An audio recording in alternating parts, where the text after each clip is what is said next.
Hello and welcome to the ProStructures Connect Edition onboard video guide session.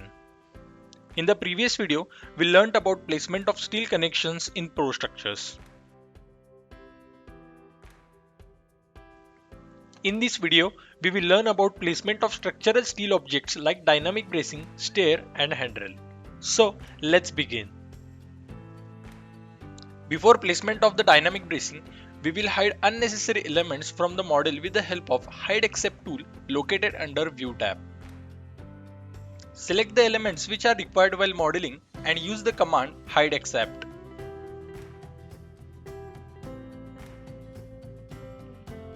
To place bracing, first I am going to draw a guideline for the bracing. Select the line tool, and before that make sure that ProStructure snaps are turned on and default snap mode is key point.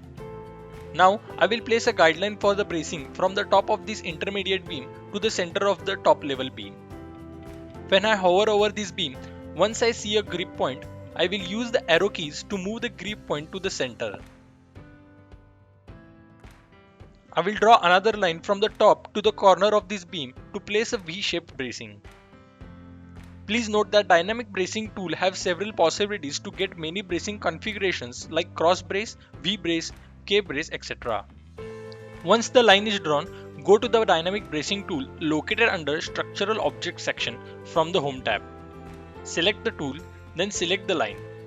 Afterwards, select the two main parts for the connection of this bracing. This will open up bracing dialog. Under the common tab, you can select the bracing and shape type. In this case, I will use pipe bracing and select the corresponding shape for that. Then under the same tab, I will set the gusset type and its position. Now, I will enable the option for grouping. I have used pipe bracing, so I will navigate to the pipe bracing tab for controlling options for it. Here, I will choose butt strap form and its dimensions. And we will check create group with pipe option.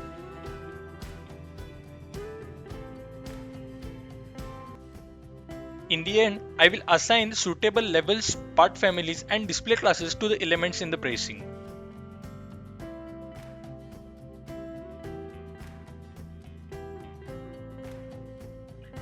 Once done, to save these current settings, click on the template option at the bottom and save the template with a name so that the same template can be used if similar bracing is needed.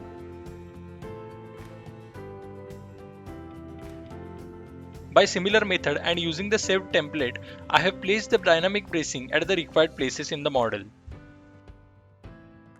Now we will learn about the placement of some other structural steel objects like stair and handrail. This model design doesn't have these steel objects, so I will demonstrate the placement of these objects in the free model space. First, let's start with the stairs. Under the Home tab, navigate to the section of structural objects and click on the stair tool. Enter the start point of the stair and then enter the direction of the flight. The stair will be placed and opens a dialog for it. Under the Dimensions tab, you can set the basic geometrical dimensions for stairs depending upon your design. You can control landing related options from the basics. The number of platforms and its dimensions can be controlled from the Platforms menu. You can see that I have added one more flight to the stair. The shapes and bolts used in the stairs can be managed from their respective options. Also, there is a separate list of options for managing the handrail and its geometry. Lastly, you can assign display area class and part families to each part of stair in the assignment options. Now, I will move towards the demonstration of placement of the handrail. Ahead of handrail placement, here I will draw a guideline for the handrail with the help of the Smart Line tool.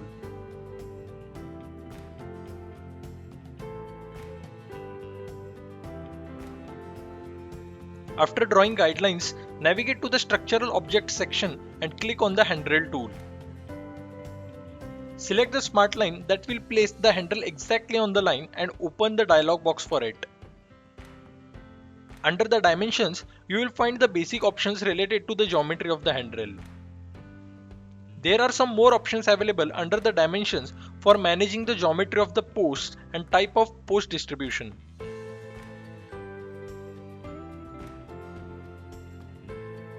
One can also manage segment type and its dimensions from here.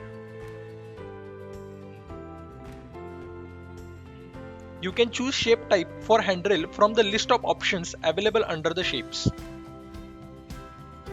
Under the post option, you can manipulate post connection, handrail post alignment and knee rail post alignment. Once done, in the end, under assignment options, you can assign descriptions, levels to each part of handrail.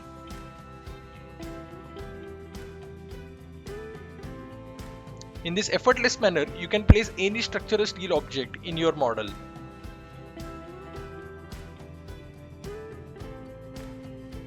Thank you for watching this video. I hope you have found this video insightful. You will find a few more ways to get added information about ProStructures Connect Edition on your screen.